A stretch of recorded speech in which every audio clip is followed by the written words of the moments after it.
All right, DJs, I actually need your help. I've never owned a portable DJ booth, and although I've spent years putting a lot of faith in my folding tables, I think the time has come for me to make the upgrade. My name is DJ Switch with the DJs Guru, and even though it's mid-September, my January's already starting to fill up. So I think the time has come for me to bump up my mobile visual presentation, and I'm hoping you all can help me figure out which DJ booth to get. I put together a list of DJ booths with some help from my friends at DJ Supply Store, and I'm going to run down a few benefits for each one to help me and hopefully some of you decide which DJ booth is going to be the best fit for everything from tiny controllers to turntables. If you find this type of content helpful, please do me a huge favor and hit the like button or comment below which booth you're using currently, even if it's just a folding table like mine. I'd love to know how many of us out there are still having to make sure our tablecloths are clean and straight every time we set up our gear. Two more things before we get started today. I know DJ facades are a thing, and they can be pretty useful when it comes to hiding folding tables, production racks, carrying cases, or anything else that you want to hide back there to clean up your workspace visually. I got no shade at all for the folks in the facade game, but a full booth solution is probably going to be what's best for me and for my workflow. So that's what we're going to be focused on today. And the last thing, aside from some differences in price, every booth featured today is a solid, tested piece of gear from a reputable brand. So I'll be comparing styles and features to figure out what might fit me the best. But overall, we think these are all solid options. So if it's in this video, consider it a reliable recommendation. With all that out of the way, let's dive into some DJ booths. The Pro X XS DJ STN, or DJ station, comes in black with silver trim to give it that flight case look. But it's got built-in wheels for easier transport, and it's very lightweight. It unfolds and snaps together with no tools required, and it even has an extra shelf for secondary gear like mixers or audio equipment. This is hands down the least expensive option on the list today, so this is where I wanted to start. But I'll be honest with you, I didn't expect to like this thing as much as I do. I can see the value in something like this, especially when it comes to those gigs where you need something that's quick to set up and setup space might be at a premium. In fact, just this past weekend, I was at a patio gig where I was using a full 6-foot table, and I'll be honest with you, I didn't need that much space. I probably could have done with something smaller. Next up is the Pro X XF Mesa Media Mark II. They call this the media booth because you can actually mount a TV to the front of it.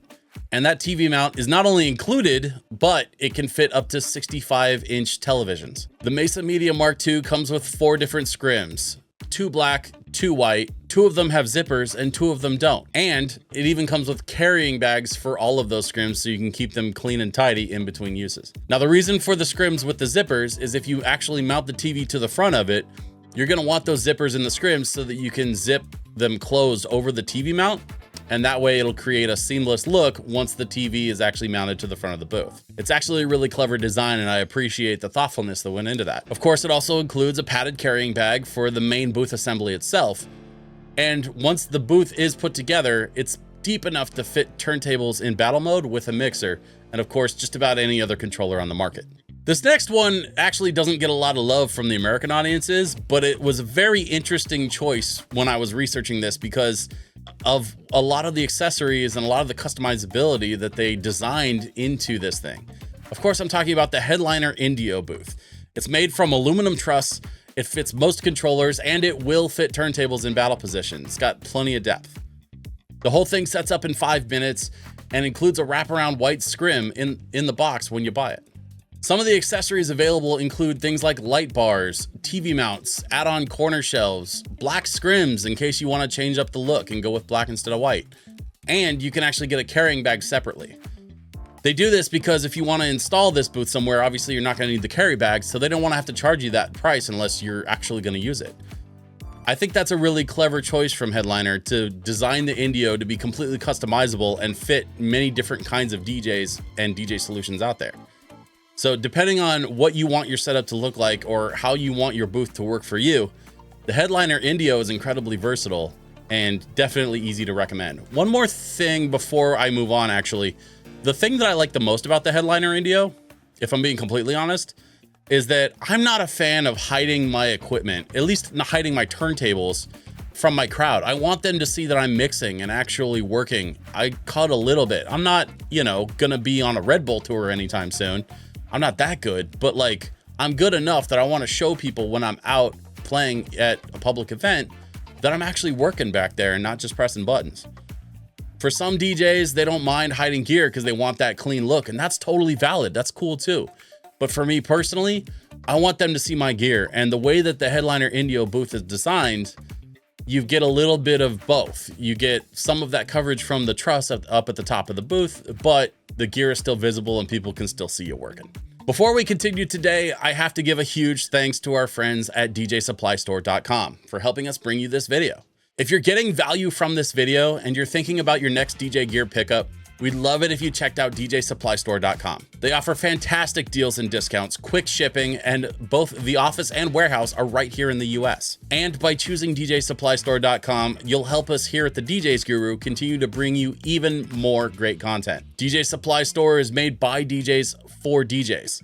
So just head to the link in the description and let's all work together to make sure your next event is a spectacular success. The next booth on our list today is the JMAZ Command booth.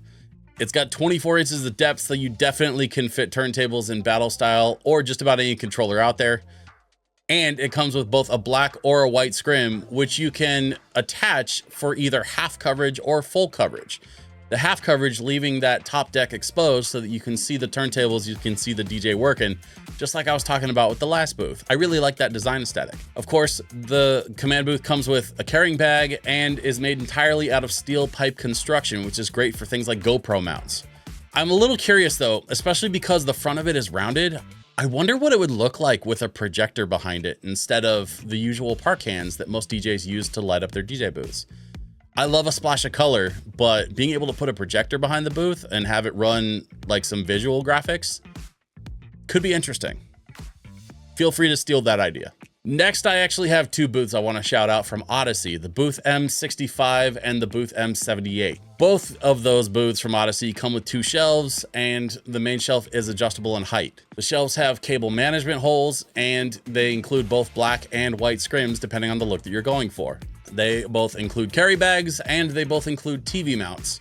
The interesting thing is, especially with the newer 78 style DJ booth from Odyssey, you can actually remove the top panels of the booth to give it a more flush look and expose the turntables in the main shelf, just like what I was talking about with those other booths. I really like that style. But what's even crazier with the 78 is it could actually fit on the TV mount up to an 80-inch TV. An 80-inch TV, that is crazy. This next booth on our list today is the Humpter B3. And y'all, just in case you weren't paying attention earlier this year in January, the Humpter B3 made a huge splash at NAMM. It folds up into two cases, one case for the shelving and one case for the main booth assembly unit itself. It's plenty big enough to fit turntables or controllers. And it even includes a laptop tray that can be mounted to the left or right side of the booth, depending on your preference. It also includes a TV mount, so you can definitely mount TVs to the front of the Humpter. And it includes drink and headphone holders, which is something that I don't think I ever would have thought of, but it's such a clever and intuitive addition to something like a mobile DJ booth. Both of the cases are included with the Humpter B3. And the design itself can come in either black or white, depending on what look you're going for. If you like an all-white DJ setup that got you covered, me personally, I'm more of a black gear setup kind of guy. I'm currently using all black tablecloths. I probably would go with a black booth, but that's just me. And then of course, the last booth on our list today is the Pro X XZF DJ CT BLCASE Mark II. Or you could just call it the control tower. It comes in either white or black. It's compatible with most full-size professional controllers like the XZ, the Flex 10, the Rev 7, or the Rane 4. And what's interesting is they actually make plates that fit the top of the control tower to perfectly accommodate whatever controller you're using for a super clean aesthetic. They have other plates available, so just in case the plates that come with the booth aren't quite gonna fit for what you're using, whatever system you prefer, they've got you covered. The control tower also comes with two ATA flight style road cases, and it snaps together entirely without tools. It also comes with an adjustable laptop stand and a pole, and the whole thing is CNC cut from grade A birch plywood. Once this thing is put together, it absolutely does not move. It is rock solid. DJs have all kinds of options for how they want their setup to look these days. And if you're thinking it's time to upgrade that old folding table, hopefully one of these options speaks to you and the way you see yourself. Digging through these DJ booths definitely helped me not only narrow down what could work for me, but it also gave me a lot of things to think about. The Pro X DJ station, for example, is easily the least expensive option on this list, but now that I've looked into it a bit, I can see how something on wheels that's quick to set up and has a big space where I can slap a logo on the front might be a great second option for some of those gigs where setup room is at a premium. And I'll keep it completely 100 with you all. I wasn't even going to talk about the JMaz Command booth in this video, but the more I looked into it, the more I not only appreciated the steel frame design, but it started to give me ideas about how cool it could look with some lighting or a projector behind the rounded script. These are all great DJ booth options, but I'm curious to know what booths you all are interested in or maybe have some experience with. Are you a T-style control tower type of DJ, or are you looking for something that you can mount a TV on the front of and run some video? If you found this helpful at all, please consider liking the video. And if you want to see more of what we have coming down the line, maybe consider subscribing so you don't miss our next few videos. And of course, if you want to find out more about any of the booths that we featured today, just check the links in the description below. As always, my big thanks to the DJs Guru and our friends at DJ Supply Store for helping make this video happen. And I'd like to thank you for sticking around to the end of the video. I'll see you on the next one.